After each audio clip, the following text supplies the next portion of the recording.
Thank you so much. We have about 10 or 15 minutes for questions, so if committee members have questions, please signal with your tent.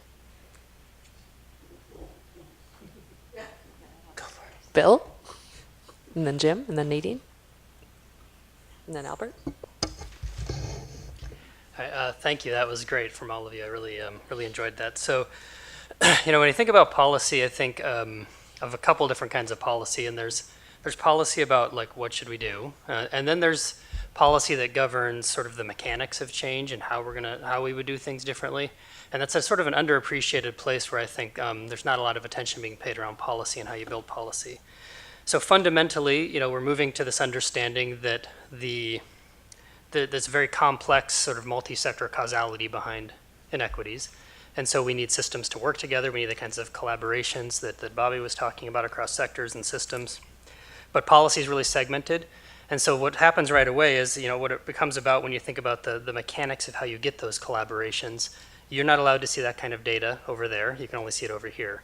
You're not allowed to spend that kind of money over there. It can only be spent on these kinds of things. These kinds of people aren't allowed to do those sorts of things. You're only licensed to do these sorts of things. So the policies around data and how funds flow and how sort of licensures and things like that work, these are sort of mechanical pieces that are sort of independent of almost the more political pieces about what should you do or what you should not do. And I think they're a little bit more about the infrastructure of change.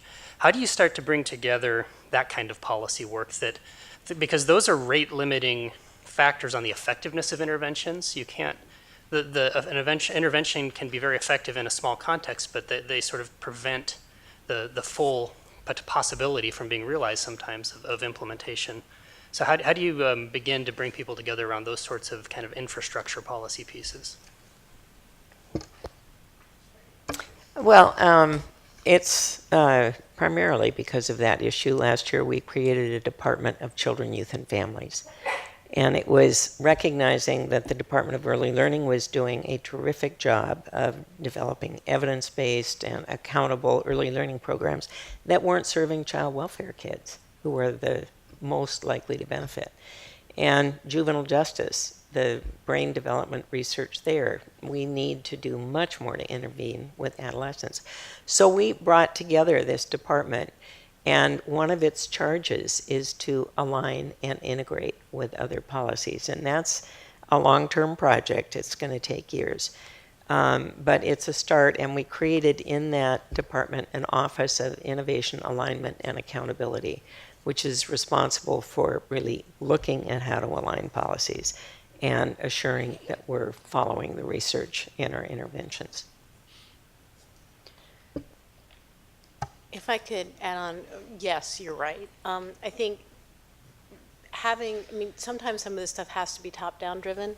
Obviously, ground-up, grassroots is really important, but in our case, having the governor say, this is important enough to me that I'm going to bring every agency head who's even vaguely related to this together around one table so we can start to listen to each other's problems is helpful. There are also some very low-level and important things we can do. For example, we're starting to change the qualifications for our child welfare workers because we have historically required a college degree for that. We don't actually think that's a good idea anymore. So we're changing that because we think there are a lot of very experienced people out there who have a lot to give and a lot of life experience that's relevant, but who may not have that academic qualification, and we think real-life experience is more important.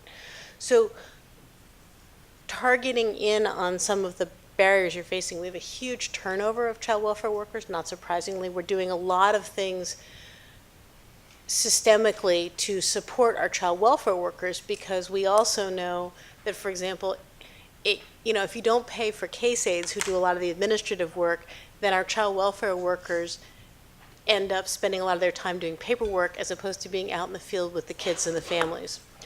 So I think that looking at how you can be penny wise and policy foolish, right?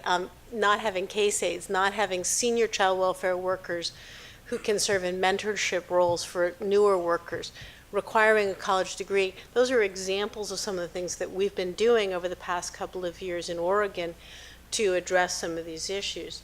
And I think that forming strong relationships with your federal partnership, right? I mean, our federal delegation is pretty engaged. And we, in fact, Senator Wyden, who's one of our 2 U.S. senators, was one of the lead proponents of the Family First legislation, which is going to change how we can use Title 4E and 4B funds for preventing kids from being taken from their parents by intervening up front.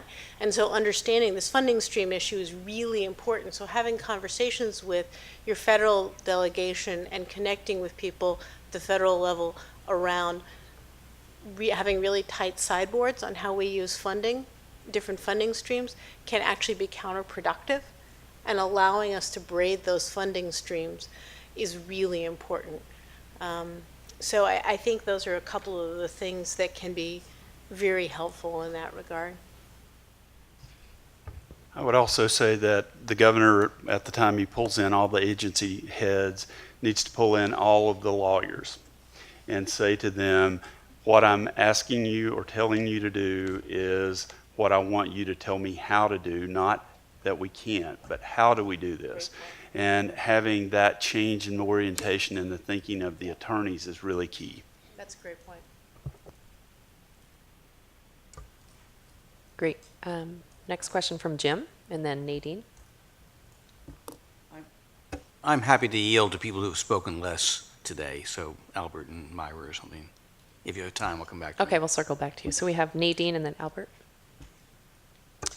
My quick question is specifically looking at the charge of this committee and thinking about how early life stressors affect children's health, right? I think that when we look at things like the ACE study and other research, generally speaking, there is this consensus of understanding or a recognition that there's this is a really robust science. And then when we think about making policy, obviously, progressives and conservatives have very different ways in thinking about how do we respond to the same set of evidence that we're looking at. So from your standpoint, what do you see as some low-hanging fruit that folks on all sides of the political spectrum might be able to agree on as kind of foundational policy approaches? I'll start that. One of my biggest difficulties with the ACEs and trauma-informed information is that we know to help do that, to help change that trend, we need to build resiliency in our children. But there's no set curriculums, there's no set policy guidelines, there's no way to help introduce that. And so we're asking our state, we're asking sort of our social service agencies to develop this without having the experience or expertise or the funding to do so. I think that's been the hardest part, is how do we change the curve? We know what's bad. I mean, I've been to enough trauma-informed cares. If I go to any more, it's going to cause me trauma. But it's really hard to say, what do we do to change this? We haven't been on the sort of the action step trend of that. We've been on the educating trend of a lot of the policy, a lot of the we're going to have this, we're going to make folks attend the training so we can recognize it. We make our law enforcement officers this past year pass legislation to have them recognize trauma and how them help with sort of a special needs population. We have that our ID cards, we can identify folks that have that so we can do that, but we don't teach them how to better interact. We don't teach them the modeling. We don't have the funding to provide the curriculums to have the proper interventions. So they're great at recognizing, but now it's the time that we need to start looking at the policy, how we start to implement and how we start to change that curve. One thing I would add, and again, this isn't quite exactly what you're asking, but I think it's important. It's important to identify what problems you're trying to solve, right? And be very specific about it. Oregon, for example, has a very high ratio of kids who are in foster care, much higher than we should by a long shot. We also have a very low high school graduation rate, right? And I can't think of a single one of my colleagues who doesn't find either of those problematic, right? Regardless of political orientation. Now, exactly how you address that isn't always identical, as you've quite rightly pointed out. That being said, I do think that when you can identify strategies that are specifically targeting problems that everybody agrees are problems, and can point out that they can be done in ways, they can be implemented in ways that are more community specific while still being evidence based. I think those are ways to get at that problem and to make it clear that on the one hand there have to be standards, but on the other hand it isn't a one size fits all solution is really important. So, getting kids ready for kindergarten has been the driver in Washington. And there's growing understanding that it's not just about early childhood education or home visiting, it's about trauma. And as a result of Dr. Burke Harris's presentation last year, we had a bill in the legislature that requires childcare providers to have trauma training so they can identify trauma and have tools to respond to it. I think that needs to grow much larger and have childcare consultation and other things. But the connection between kids' ability to succeed in school and not dealing with the trauma they've experienced, I think, is critical, and it's one of the reasons we created the Department of Children, Youth, and Families, is to make sure that we are focusing more on the child, not just on the parent and stability of placement, but on the well-being of that child. And I really think the key is staying focused on the child, because everybody cares about children. Thanks, Albert. Actually, a pretty good segue to my question. So I want to ask kind of a magic wand question. And I'm one of the few people who are not a researcher in the room, so I get to sort of oversimplify the research a little bit. So it seems to me a lot of what we're talking about is basically how do we improve and make sure that that the quality of the adult-child relationship is high, whether that adult is the parent, other relatives, or early care educators or other professionals who are working with the children. And so from your point of view, from your point of view, where you sit, if you had to do one thing to, in your power to kind of, well, not just you, but you and your colleagues' powers to focus on that quality interaction or environment, whether it's a budget move or policy move or system change move that we talked about a little bit, what would that be? What would that look like in your world?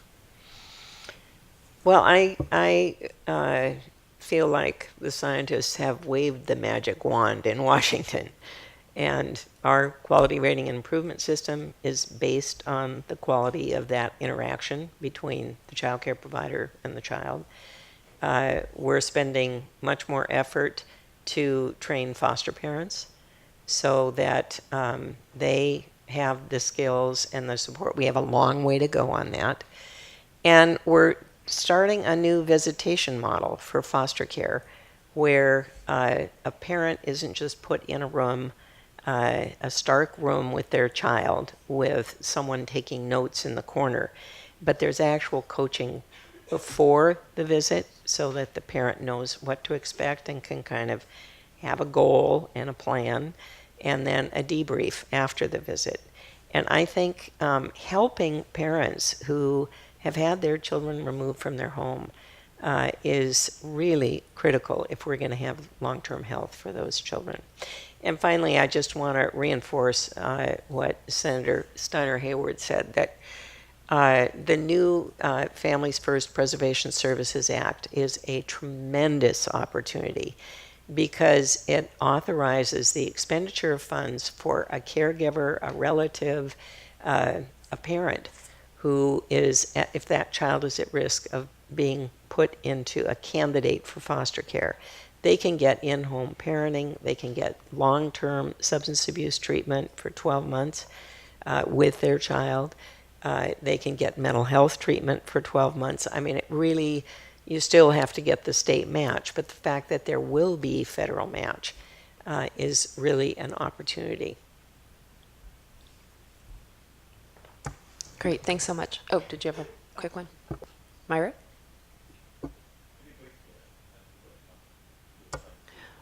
We've got 3 or 4 more people, and we're about minus 10 minutes. Yeah, I'm happy to write out some answers to that and send them to you. Thanks. Myra? Thank you all so much for your presentations. Senator Steiner Hayward, you mentioned one of the issues was with data sharing across agencies and across, I imagine, levels of government. And I was wondering if folks could speak to that issue more broadly and how those changes are becoming implemented and what can be done to help support that. Some of the national efforts at health systems transformation, aligning public health and behavioral health and medical care, have come to some really in-depth discussions, and one of the cross-cutting elements of that is data sharing across tribal governments, across county governments and state governments, as well as federal level. So if we're looking at, for example, you mentioned the foster care system, if you look at disproportionality, for example, and of representation of different ethnic groups or different other types of background, including low SES and other types of indicators, we're not necessarily able to look upstream and see what some of those factors are that could be affected in order to then reduce disproportionality in that system or other types of major health outcomes related to early childhood.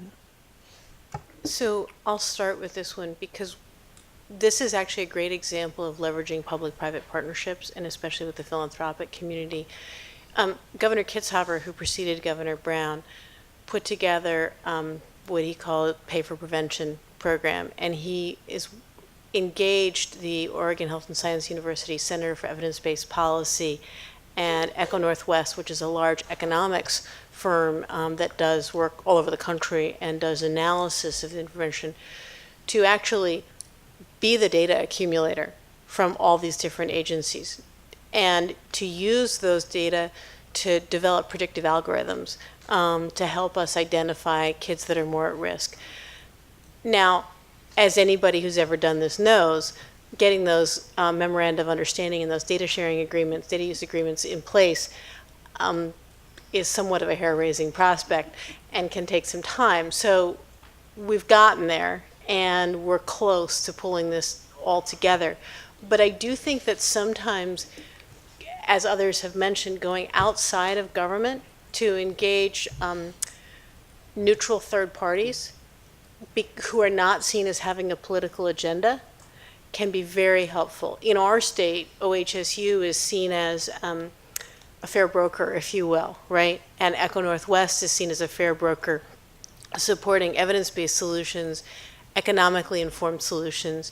And so engaging them in this has been very helpful to us and will be very helpful as we start to try to do more to work off of what they've found. So we still have the internal data sharing problems. We're working on solving that. It's going to require IT changes. It's going to require policy changes.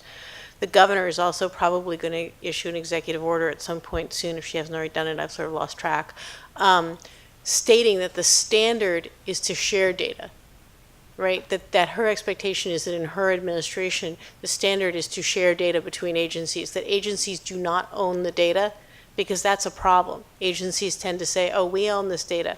No offense meant to my agency colleague here. But when you can say from the governor's level, no, the state owns the data, and therefore we should be sharing it with other state entities, that can be very helpful. I just want to quickly add to that. We just passed legislation, House Bill 151, to allow sort of our Department of Child Welfare to start sharing information with families that may not be at that level of removal, but to share that. We had agencies that were chomping at the bit to say, if I could just intervene with them, I've already funded, let me get that data. And so we just passed legislation to allow that to have that data. And our governor also signed a tribal compact health agreement to also allow that tribal entities to work with the Child Welfare Agency and be funded to help do those interventions on the early on phase. And for our Department of Education to share some of that same information with the Department of Health to allow that information change. It's very important. Great, thank you so much. I have Michael, Ioma, and then Jim, if you did want to make a comment.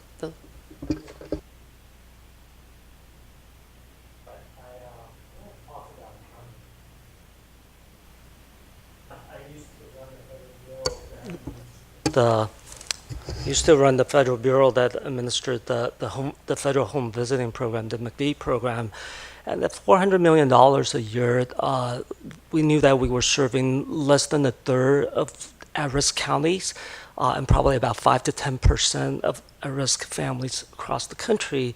And with the growing federal budget deficit and the political divide in Congress right now, it's unlikely that there's going to be a vast expansion of new investments in these and other programs, despite bipartisan support for these programs. And similarly, I can see also at the state level and even at the county level, with many of you having budget deficits, as well as the composition of state legislatures in many states, it's also unlikely that you're going to get that much more public investments to address the needs of children in early childhood. That said, so I was wondering if each of you could address what are you doing in your state to leverage non-federal and state funds to support early child development, and what innovative funding strategies have you been talking about looking at, such as social impact bond? I don't see anybody else chomping at the bit, so I'll start. I would say a couple of things. First of all, I'm not sure I entirely agree with your assumption that there won't be other state dollars. Oregon, 5 years ago, passed legislation around justice reinvestment, right? And we demonstrated that if we changed how we dealt with certain kinds of offenders and allowed some early release time with strong community corrections support, that it would, we hoped, and it has proven to be true, reduce recidivism, increase gainful employment, do the double delta, right? We're not only not spending money keeping them incarcerated, we're gaining money because they're actually paying taxes. And that program has proven so successful that we were able to expand it in the 2017 legislative session, 4 years after we passed the initial legislation.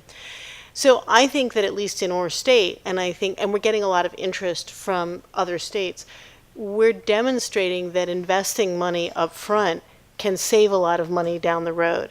And when you can demonstrate that, as you can with the kind of program that we did, then you can set up if you can go in with equally robust evaluation criteria and evidence-based programming for other things, then you've got a track record and you say, okay, we're gonna try this for this arena too. So I think there are better opportunities for state investment.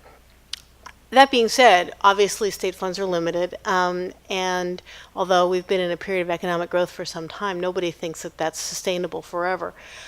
And so we have to plan for the future when we don't have those funds. As I mentioned, the Oregon Community Foundation has been really actively involved in this, and partnering with them as one of the leading philanthropic organizations in our state has been very helpful. We have other large local, Ford Family Foundation, which is based out of Roseburg, timber money, has been very helpful in engaging on a lot of these issues. So when we look at different entities who have a track record of working in our state, and it kind of gets back to the all politics is local, right? It's the same thing. Philanthropy tends to be local too. So you have to identify entities within your state that have significant interest around this issue. Or if you think that it's tied into their main focus and you can demonstrate it pretty clearly, then often you can get them to engage in that as well. Ford Family Foundation, for example, has not historically done a lot of early childhood work. What they have done is provided full ride scholarships for older returning students, often women in poverty, to go back to college, right? So obviously providing high quality early childhood care, education, things like that is going to be in their best interest. Improving funding for employment related daycare, stuff like that. So I think I think there are ways to, first of all, prove that you can save money by investing smaller amounts up front, and then use that track record to build on. And second of all, identify local entities. Right, just to frame the question, this is more of a big picture question. It's less about the numerator than the denominator.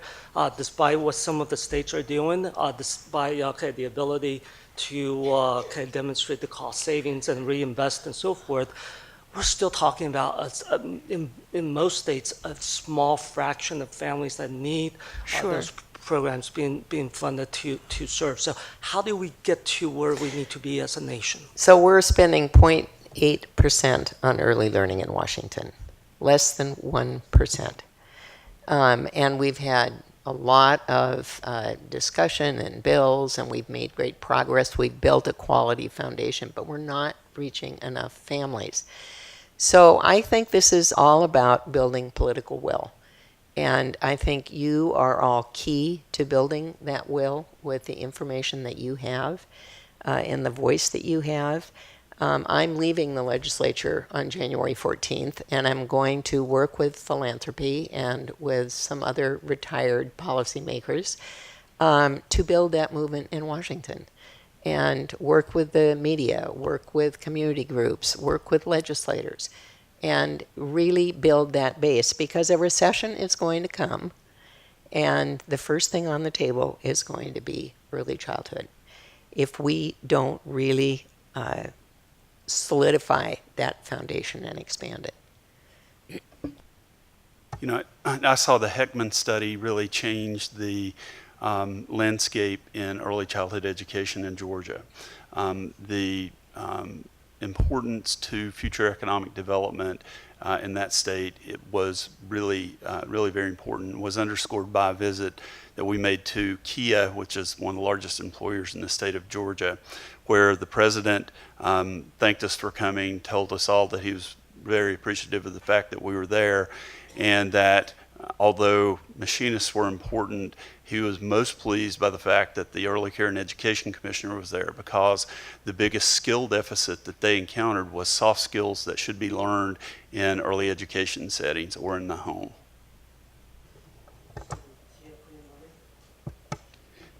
Kia did a lot of local things. They paid for a on-site early education center that was one of the best in the state in order to make sure that they kept employees but also invested in a local basis for future economic development.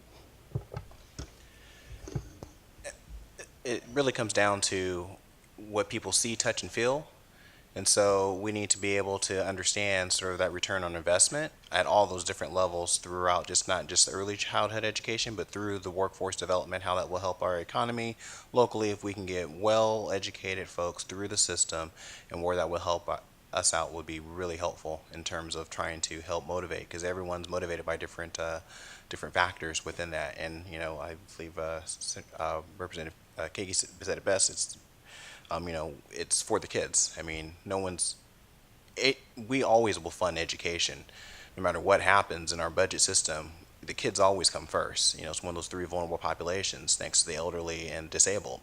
And so if we can start showing this, how this will help our economy, help have a better pre-K, lower those ACEs, will help lower the rate that we pay on our prisoners. Because honestly, it's probably cheaper for us to just have more prisoners and just ship them out to different states than it is to provide a quality education for a child. And changing that mentality is very hard and difficult to do. I just want to add one quick comment on that. You know, Greg Duncan pointed out the cost of that $100,000 over 5 years cost of high quality developmental program. In Oregon, it costs $35,000 a year to incarcerate somebody. Okay? That's less than $98,000 is less than 3 years worth of incarceration in our state prison system, right? With all of the attendant societal loss that comes with that. And although it can be hard to stretch, you know, to see that trajectory from prenatal to ending up in the criminal justice system at 18 or 20 or 22 for some period of time, the science that you all are providing can be very helpful for that.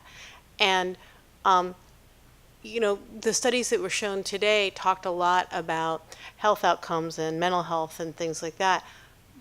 But we all know that the association with a stressful early childhood with a high ACEs level and the interaction with the criminal justice system is inarguable, right? So I think it's really important that we articulate that really clearly. I had the opportunity some years ago to visit the prison in Oregon that's our main women's prison, right? And I was walking through it with the superintendent, who's now in senior leadership in our Department of Corrections, and I said to her, what percentage of the women here could we have prevented? She said 80 to 85%. I would dearly love to shut down 2/3 of our prisons, right? And I don't know any state legislator who wouldn't prefer to have tax-paying citizens than incarcerated felons, right? I just think we need to be super clear about that. The economics are pretty darn compelling. You also alluded to social impact bonds, which I don't think any of us have addressed. We've been considering that in Oregon with Pay for Prevention. I know Utah has used them for some of their early childhood programming. I don't think we've seen enough compelling data one way or another about how that plays out yet to understand what role they may play. We're considering them. A lot of our more progressive activists are very anxious and dubious.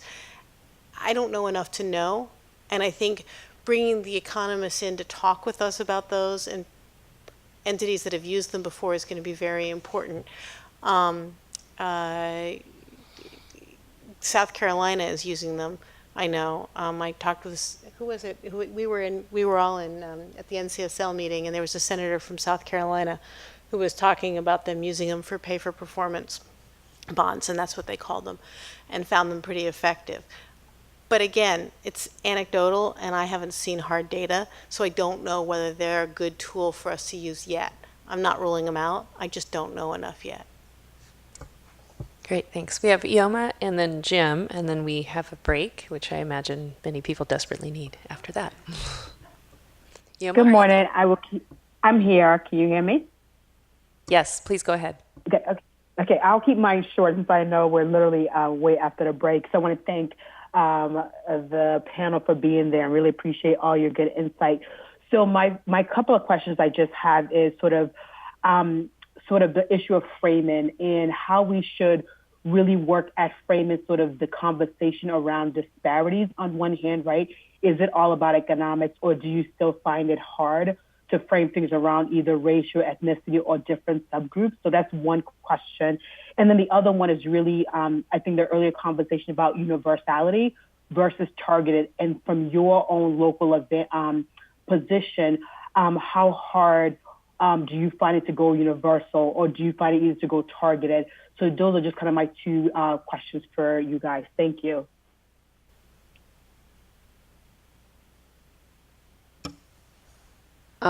Diversity is a big policy issue in Washington, and the requirement that, like the new Department of Children, Youth, and Families, must identify the different groups that are being served and the outcomes for each of those groups. And we have an oversight board that specifically will be looking at racial disparities and how we're addressing them and whether we're addressing them effectively. So I think disparities are an issue that really should be built into any piece of legislation addressing children and families. In our state, we try to do a lot more demo projects before we start. So we always try to look more of a targeted approach before sort of a universal approach. Even if it's a universal approach, we try to scale it down to between rural communities versus urban communities, and versus sort of more native populations versus non-native populations. And so it's been a little bit sporadic within that. It's been our norm of how we dealt with sort of rolling out sort of new broad strategies just to see on that level. And I'm trying to think what was the first part of the verse, and through diversity, it's not, that's the main diversity, I think, within the state of Alaska. It's really through non-beneficial or non-tribal members or versus tribal entities, and versus the rural versus non-rural. And that's something that's always in hot contentious within our legislature, is making sure that most of our committees are set with enough sort of rural diversity of our state, so we can make sure we can address all those concerns at the policy level. And normally they are addressed and brought through the policy discussion and debates on the floor or through in the committee process. Those are always worked out, and so it's pretty streamless to start those processes within new policy versus on child education. We have a couple of pilot projects now through education program to reinvest in sort of technology and streaming, because not all good teachers can make it out and want to work in that rural lifestyle. So we offered a couple of programs to try to do more of distance education and learning through a couple of the rural communities to see how that investment's going to go. But normally we always try to do a moderate investment through pilot projects to try to reach the rural communities. I would just say that with regard to targeted versus universal, it's a both and rather than either or. And I think it depends a lot. I keep referring back to Greg Duncan's presentation, not that Greg Miller's wasn't excellent also, but because I spend a lot of time, as I said, thinking about economics. And I do think that you have to talk about very limited in scope universal programs and targeted, broader, more intensive programs, right? And you have to be able to articulate the difference pretty clearly, because universal intensive programs are very expensive and the ROI is not clear. Whereas targeted intensive programs, the ROI is much clearer. In terms of the diversity issues, we are fortunate now that Oregon's legislature is actually a little bit more diverse than the population of our state, which is interesting. And that gives us an opportunity to bring these conversations further to the forefront. We're also at a point now where several of our counties are plurality Latino, which is a change that we have seen over the past 10 years. And again, that gives us another opportunity to talk about the issues that affect our communities. We have also used the opportunity to bring people like Dr. David Williams out to the state and publicize his work to legislators to be able to demonstrate. He talks about a Portland-based study, for example. It's simple, but how if you dress college-age men, African American and white, identically and put them on corners, unstoplighted corners in downtown Portland, it takes longer for cars to stop for a black person than for a white person in downtown Portland. This shouldn't surprise anybody. It doesn't. It infuriates me, but it doesn't surprise me. And I think when you can have people talk, experts talk about very local examples, that isn't early childhood, but it's an example of systemic racism, and I think those things can be very, very powerful. I want to take one liberty to add a comment here, if I could.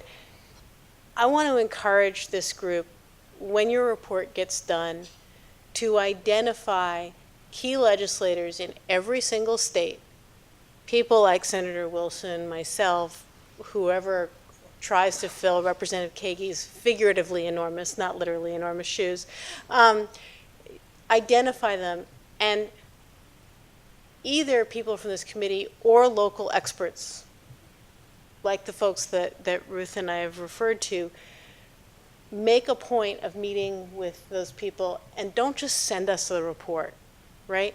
Find somebody who's willing to sit down with them and go through it one by one. Find 2 champions in every state, someone in the House and someone in the Senate, and really work on educating them specifically, because that kind of one-on-one intensive is the best way to get information out there. And then you can figure out, you can work with them to figure out who the larger audience is and how do you get that information out to a larger audience.